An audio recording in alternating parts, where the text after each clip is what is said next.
Bonjour les élèves et bonjour tout le monde.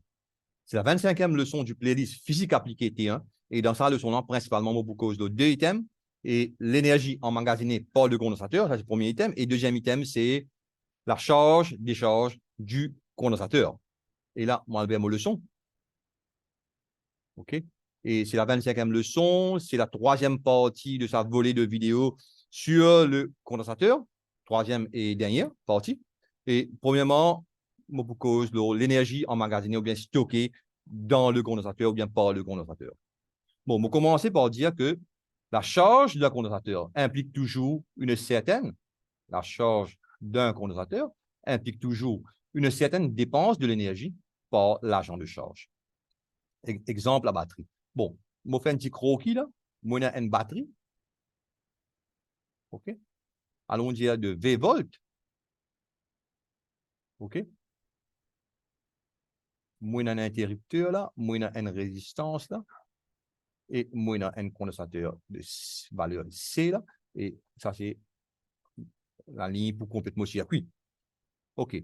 Bon, si je ferme l'interrupteur et bon, il y a un courant qui peut traverser, et ici, et petit à petit, et le condensateur peut charger jusqu'à ce que je prenne une tension de V volts à travers ces bornes. Et quand on a une tension de V volts à travers ces bornes, ça veut dire qu'il est pleinement chargé. Et là, le courant finit zéro. Mais pendant que le courant qui peut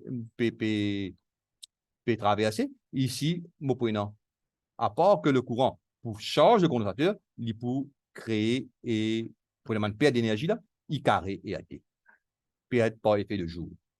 OK. Et puisqu'il y a une perte d'énergie, puisqu'il y a un travail qui peut faire là, on peut dire que la batterie, l'agent de charge, peut fournir de l'énergie. La résistance peut consommer de l'énergie, le condensateur peut emmagasiner ou bien peut consommer de l'énergie, mais c'est moi, il ne peut pas perdre, il peut emmagasiner. OK? Et il peut stocker. Et l'énergie totale emmagasinée dans le condensateur, lorsque celui-ci a une tension de V volts entre ses bornes, est donnée par W égale à CV carré par 2. Ça veut dire, on prend un C là, on multiplie par ça V là en volts au carré, C en farad, et on divise par 2 pour gagner l'énergie totale qui est emmagasinée par le condensateur. Bon, puisque Q est égal à CV, OK? Et on est capable de dire que ça CV carré là, parce que ça, nous déjà connaît, Q est égal à CV, le total charge est égal à la capacité multipliée par la tension entre les bornes du condensateur. Et ça veut dire ici, oui, non, plus Q, moins Q, OK? Et ça, CV fois V divisé par 2, et on remplace ça par Q, on va gagner QV par 2.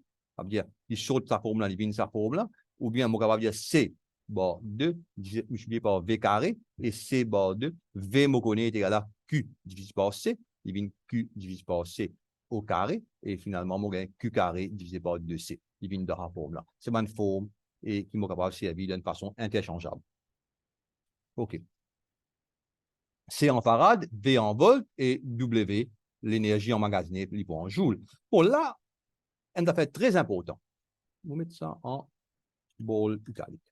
La moitié de l'énergie dépensée par l'agent de charge, la moitié, et un facteur de moitié là, est toujours transformée en chaleur lors du processus de charge. Ça veut dire, si 10 joules pardon, dépensé par la batterie, l'agent de charge, 5 joules pour venir là et 5 joules pour venir là. OK? Ça là aussi, ça I carré et T là, bon, d'une façon moyenne, bien sûr, parce que ça I là, c'est un I qui peut varier, OK? Il peut égal à CV carré divisé par 2. OK? Parce que 5 jours, 5 jours. Si on a 20, il peut venir 10 jours, 10 jours. Il peut comme ça. OK?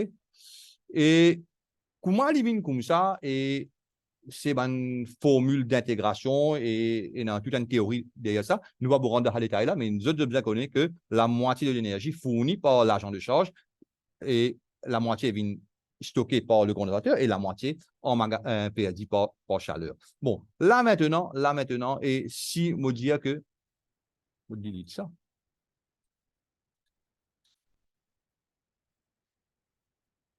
je décide pour diminuer la résistance.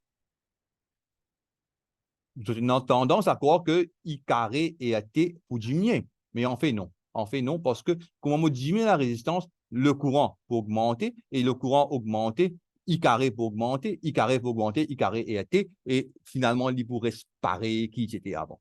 OK? Même au diminuer la résistance. Disons qu'il élimine la résistance. Qu'est arrivé?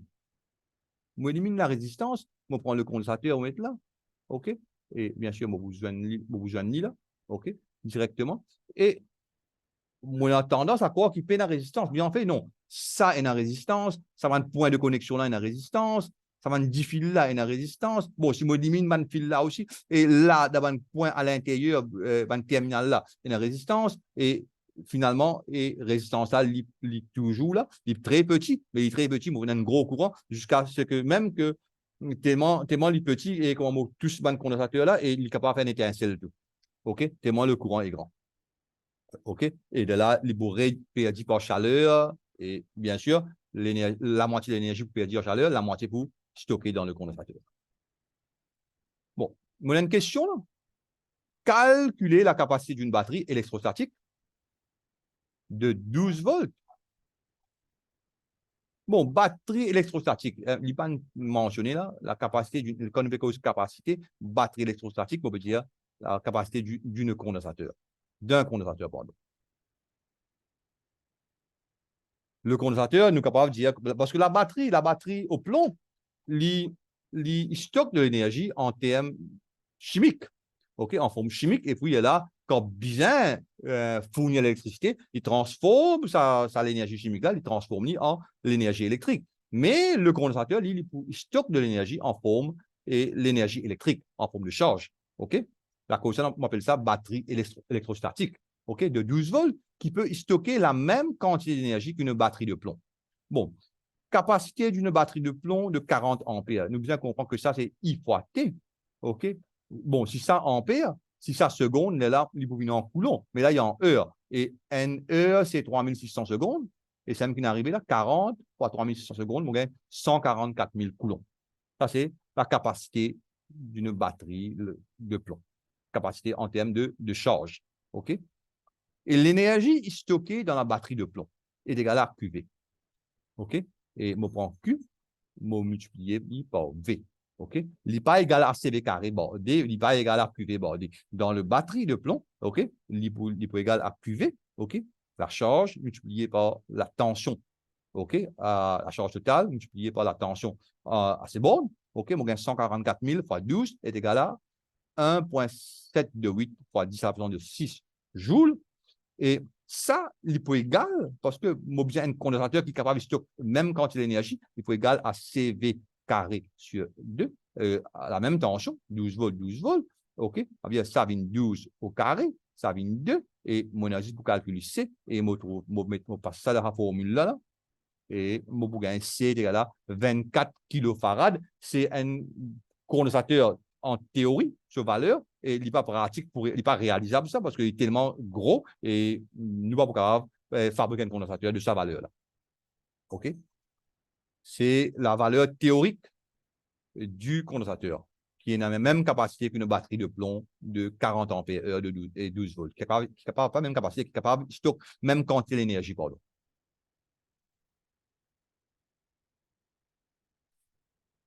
Bon. Maintenant, moi, je vais une affaire. La connexion de deux condensateurs déjà chargés. Bon. Quand on prend des condensateurs, les deux sont chargés, capable un seul chargé, et on mettre dans un circuit comme ça, et on ferme l'interrupteur. Qui peut arriver?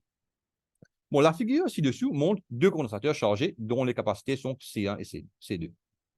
En fermant S, si on ferme S, la charge circule. Parce qu'un condensateur est capable, allons dire, nous avons dit une chargée à 10, à 100 microcoulombs, et ça là à 200 microcoulombs. Et normalement, comme vous faites, pour à moins, et pour comment on appelle ça là? Un flow, un mouvement des charges, entre ça et ça, OK? Il est capable de charger 100 microcoulombs 12 volts, ça est capable de charger 200 microcoulombs 20 volts, et comme vous joignez les deux, qui peut arriver, et vous prenez une répartition des charges, vous prenez une répartition de la tension, in such a way, et dans in such a way, comment on dit en français? Et in such a way. Bon, on va faire un mot, OK? Bon, vous avez une tension commune qui peut développer entre les deux condensateurs, entre les bornes des condensateurs. Tension commune, V ici, V ici. Bien sûr, V, il faut moins que 20 volts. OK? Il n'est pas capable de plus que 20 volts. OK. La charge circule jusqu'à ce que la différence de potentiel à travers chaque condensateur soit la même. OK? Ça veut dire, il peut faire il peut stabiliser et avec une tension commune de V volts. La charge finale, regarde bien, ici, moi, j'ai 100 microcoulombs. Ici, moi, j'ai 200 microcoulombs. Si moi, ajoute les deux, moi, je gagne 300 microcoulombs. Il faudrait que, quand ce potentiel-là finit stabilisé, moi, je toujours 300 microcoulombs. Ça veut dire, la deuxième affaire qui est important, la charge finale,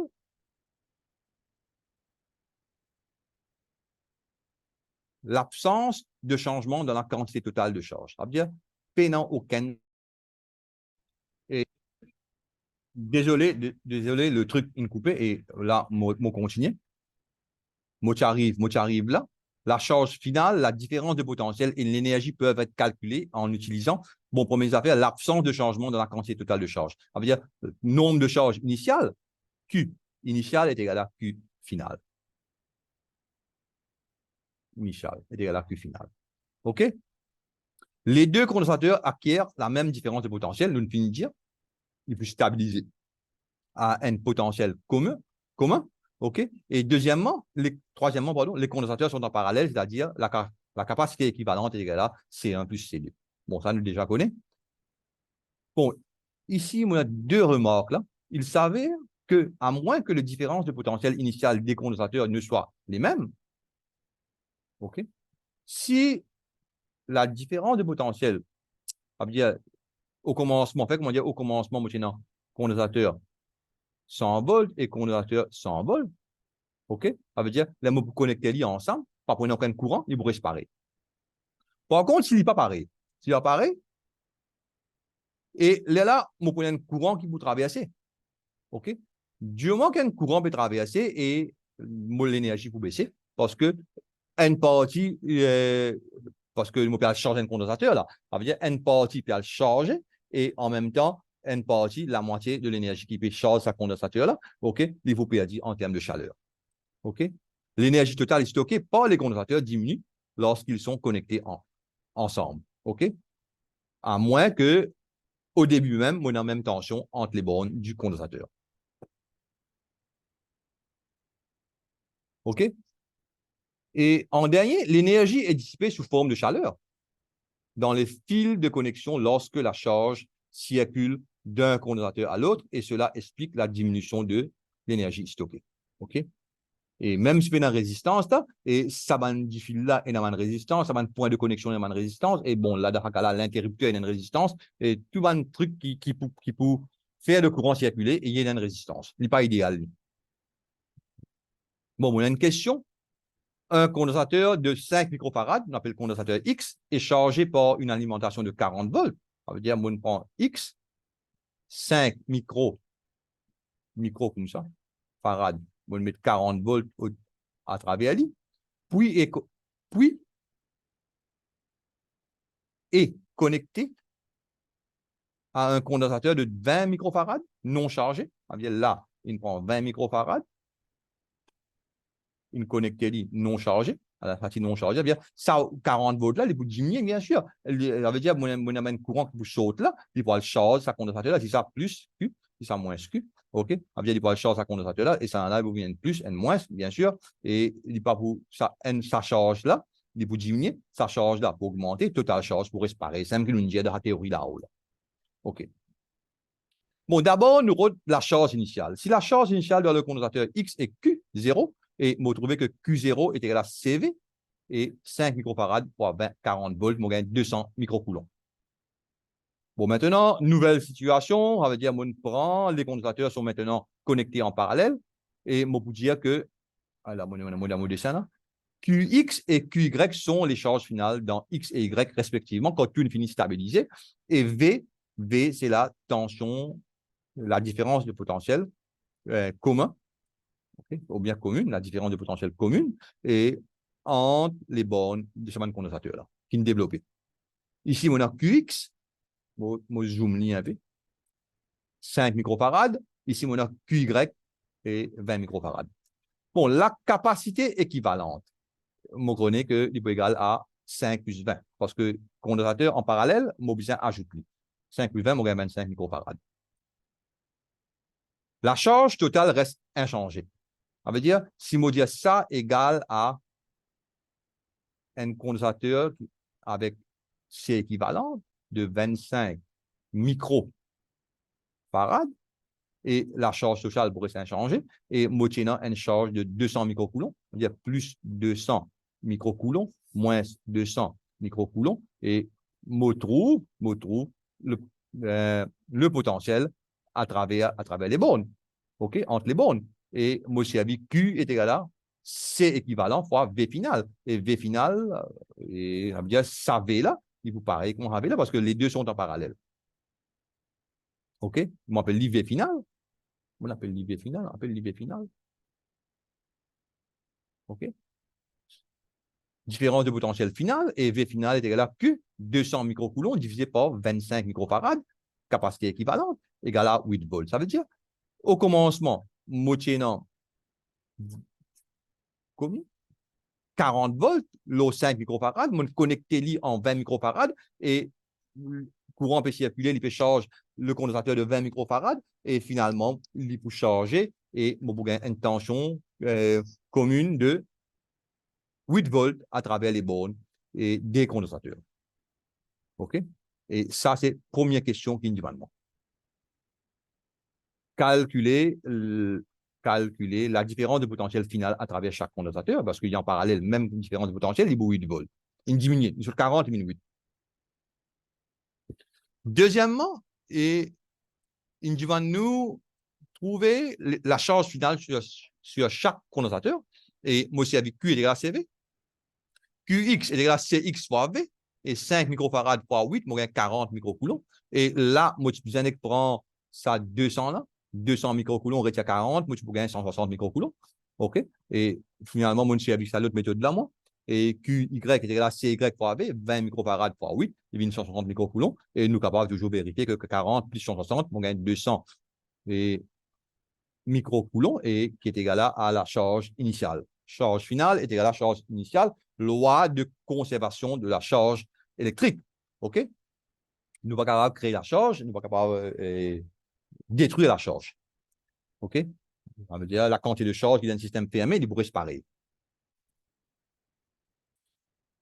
Bon, après nous, l'énergie initiale et finale est stockée par les condensateurs. Bon, l'énergie initiale, nous pensons C, V initial divisé par 2. C, c'est combien? Parce que moi, je charge le condensateur de 5 microfarads. 5 fois 10 à la puissance de moins 6 fois 40 à 40 volts divisé par 2, 40 au carré divisé par 2, moi, 4 fois 10 à la puissance de moins 3 joules. Et maintenant, l'énergie finale, c'est CX. CX, condensateur X. Ici aussi, c'était CX, hein? OK? CX, VF, V final au carré divisé par 2. VF, on connaît 0,8 volts. Et CY plus VF au carré divisé par 2. Et on prend VF au carré divisé par 2, on met en dehors. OK? Et on met en dehors une braquette. On gagne 8 au carré divisé par 2, multiplié par 5 fois 5 plus 20, 25 microfarads. On gagne finalement 0,8 fois 10 à la puissance de moins 3 joules. Et ça, c'est la troisième réponse. Et bon, on va juste constater que l'énergie perdue en chaleur, c'est 4 fois 10 à la puissance de moins 3, 4 millijoules. Retire 0,8 millijoules, on gagne 3,2 millijoules. OK. On finit en sa thème de l'énergie emmagasinée dans le condensateur. OK. Et là, on enlever la charge. Bon, avant d'enlever la charge, on pose une relation courant-tension dans un condensateur. Bon, nous connaissons que Q est égal à CV. Nous aussi connaissons que Q est égal à IT, ou bien I est égal à Q divisé par T, et ou bien, on est capable de dire que I est égal à différence de charge divisé par différence de T. OK. On connaît ça, une relation depuis ma leçon très précédente. OK? Bon, puisque Q est égal à CV, OK? I est égal à delta Q divisé par delta T, et on remplace ça, delta Q là, par C delta V, parce que c'est constant, et seulement ça qui est capable d'un changement là, C delta V divisé par delta T. On dit, mon gain, I est égal à C fois delta V divisé par delta T. Moi, j'ai envie de gagner cette équation-là. Depuis sa première relation-là et sa deuxième relation-là. OK. Puisque Q est égal à CV, cela signifie que la tension aux bornes d'un condensateur est proportionnelle à la charge. OK. Tension aux bornes proportionnelle à la charge et non au courant. Rien de nouveau. Une tension peut exister entre les bornes d'un condensateur sans qu'aucun courant le traverse. OK? Et par exemple, là, et par exemple, dans ce cas-là, on dit qu'il m'a faire comme ça, courant pour traverser jusqu'à que sa potentielle là vienne V. Pareil, allons dire 10 volts là aussi vient 10 volts. Quand les deux 10 volts, pas pour aucun courant, mais une tension peut exister. OK? Ça aussi, nous finirons ça. À partir de I était là, c'est delta V divisé par T, divisé par delta T, pardon. Il est clair que le courant dans le condensateur n'est présent que lorsque la tension, pour un courant, que lorsqu'il y a un changement de tension. Il y a un courant existe que lorsqu'il y a un changement dans la tension. OK? Ou bien que lorsque celui-ci change avec le temps. OK? Si delta V par delta T est égal à 0, pas pour un courant. Dans ce cas-là, il reste 10 volts, et avec les temps, il reste 10 volts même, mais pas pour un courant. OK? C'est-à-dire, lorsque sa tension est constante ou pour une tension continue. Non. Lorsque sa tension est constante, le condensateur se comporte comme un circuit ouvert, c'est-à-dire I est égal à 0. Du moment que la tension constante, ça veut dire qu'il ne peut pas changer, ça veut dire I peut être égal à 0, ou bien, ça veut dire qu'il peut comporter comme un circuit ouvert. OK? Quand cette tension n'est pas constante, il peut comporter comme un circuit fermé. OK. Bon. On a une dernière relation de I est égal à C delta V. On est capable de dire que delta V divisé par delta T est égal à I sur C. OK? Depuis là, on est capable de trouver une déduction très importante. Il montre que pour une valeur donnée de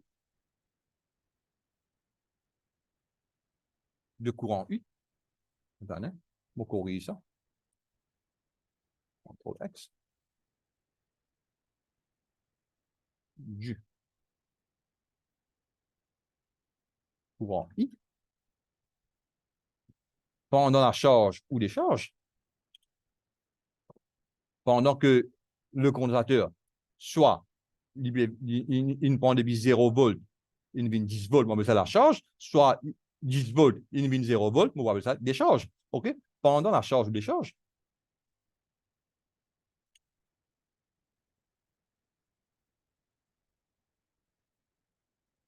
le taux de variation de la tension est inversement proportionnel à la capacité. Sa taux de variation de la tension, sa vitesse que la tension change là, est inversement proportionnel à la capacité.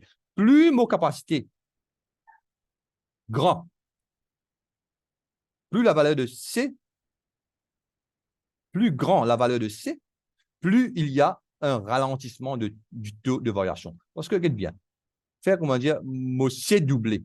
Si mon C doublé, ça veut dire, il vous divise par 2. Ça veut dire pour une valeur de courant I, ça veut dire ça vous divise par 2, et la variation dans la tension pour diminuer par 2. OK? Ça, c'est une déduction très importante pour nous comprendre même et la capacité du condensateur qui peut arriver. Ça veut dire, plus il est grand, plus il vous résister changement dans la tension, dans la vitesse. Plus vous résistez, et pas changement dans la tension, plus vous résistez et la vitesse que la tension peut changer. Voilà. Il y a un ralentissement du taux de variation de la tension capacitive. OK? De plus, la tension du condensateur ne peut pas changer instantanément. OK? De plus, la tension du condensateur ne peut pas changer instantanément, ça veut dire il prend le temps pour les changer. OK? La cause ça moyennant delta V divisé par delta T. Bon, maintenant, nous allons vers. Bon, nous allons prendre des mathématiques trop compliquées. OK?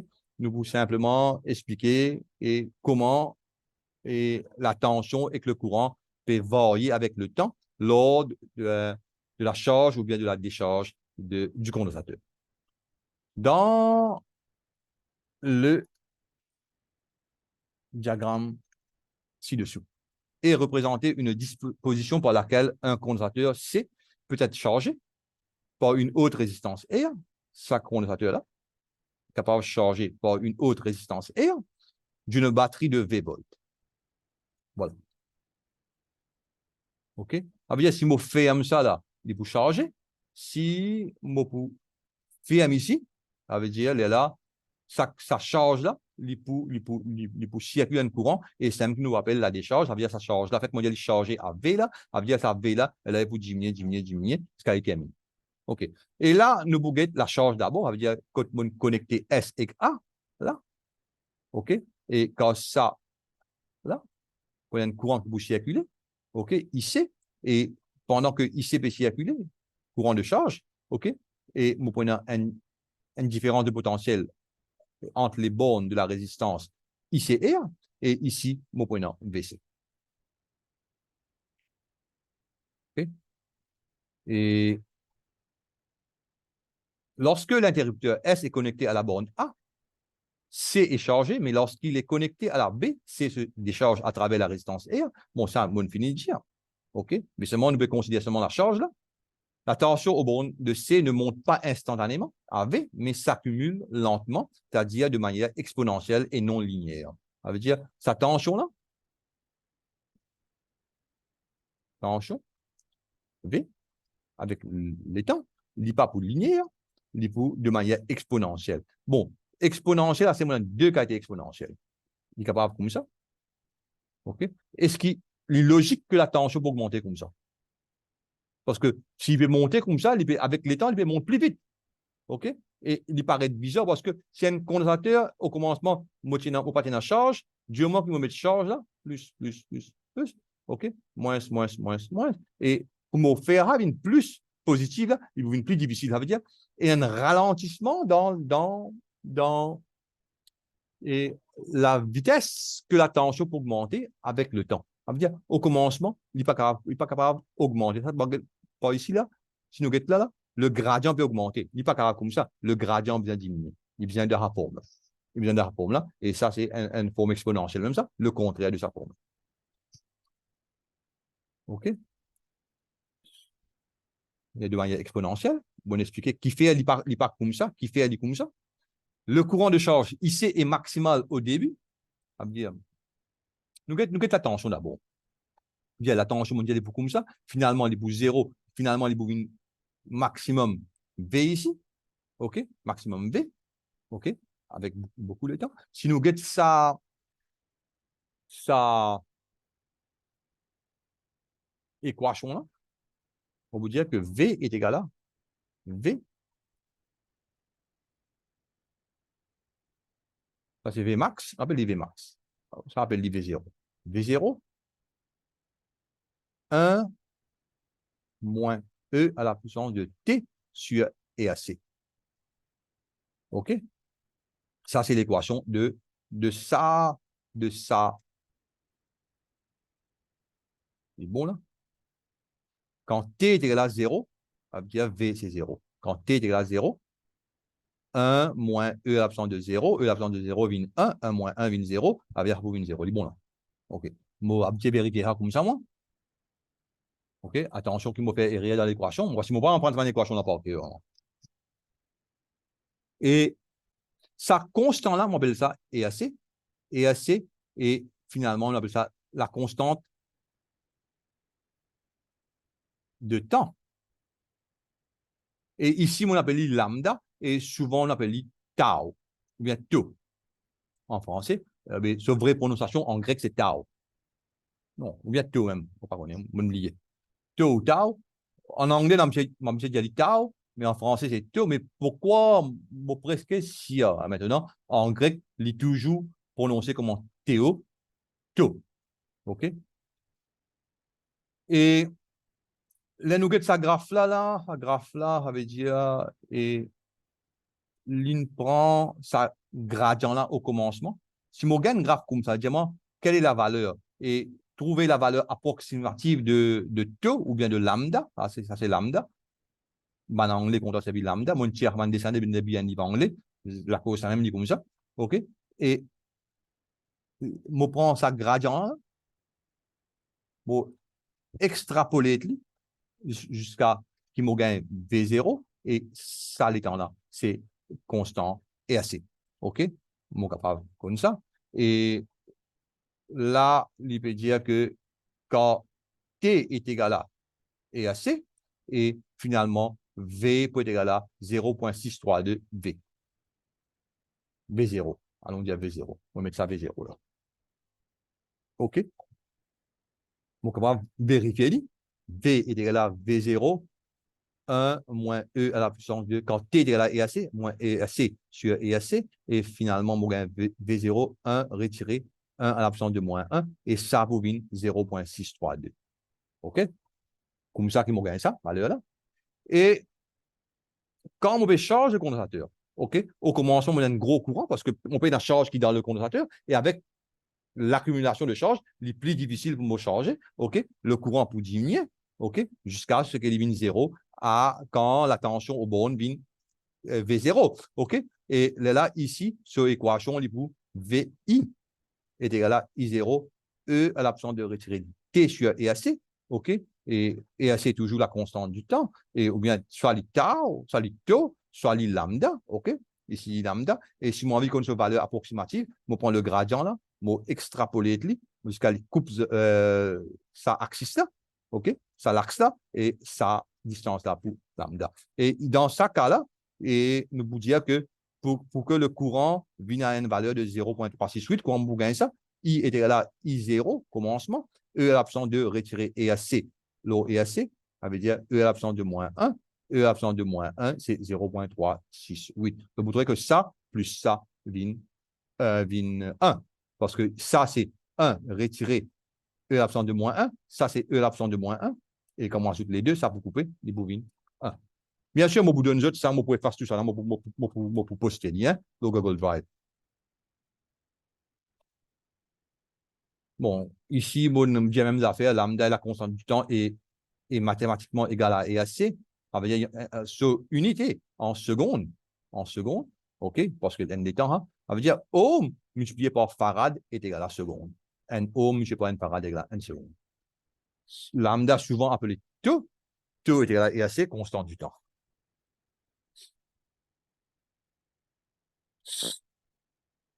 Bon, là, il définit la constante du temps comme le temps pour que la tension du condensateur augmente effectivement jusqu'à 0,632, ou bien pour que le courant du condensateur descend jusqu'à 0,638, le courant initial. OK. Bon, maintenant, mon fini charge le condensateur. Je prends ça, je connecte ici. Ah bien, le condensateur, puisque il est chargé à combien? À V0, bien, V initial maximum, et le courant, si dans sa forme-là, dans sa direction-là, parce que ça devient positif, ça devient négatif, quand on ferme ça, le courant, lors de la charge, le courant pour sauter depuis ici, pour venir dans sa direction-là, et pour le contraire. Ah bien, si on prend le courant de la charge comme positif, le courant de la décharge est pour négatif. OK? Par contre, la tension, il est pour toujours positif, mais il est pour diminuer, il est pour négatif. OK? On verra que le courant de charge circule dans un sens opposé à celui du courant de charge, le courant de décharge, pardon, circule dans un sens opposé à celui du courant de charge. OK? Ça veut dire le courant qui fait charger jusqu'à 0, là-haut, maintenant, le négatif I0. OK? et là, les bouts diminuer, jusqu'à les bouts décharger complètement. OK? Et la tension, bien sûr, la tension aussi, les bouts diminuer, parce que le condensateur peut être décharge, bien sûr, et la tension pour diminuer, jusqu'à les bouts 0. Et ça, là, sur valeur, les bouts V est égal à, allons dire, on appelle ça V0. V0, E est l'absence de négatif T, l'eau et AC. Et I0, pour égal à retirer I0, E est l'absence de négatif T sur EAC. OK. OK. C'est beaucoup comme ça. Et mon corps m'a terminé avec sa leçon là. Et là, je vais vérifier un coup. OK. Mon terminé, mon peux rien plus pour dire la leçon là. Et là, mon corps termine la leçon sur les condensateurs. Et moi arrête le partage. Moi, espérer, je ne comprends, et un coup, le zoom, une coupé, et un deux ou trois coups, tu as tiré dans le note, OK, ben, erreur de frappe, ou bien ben, erreur de traduction, etc.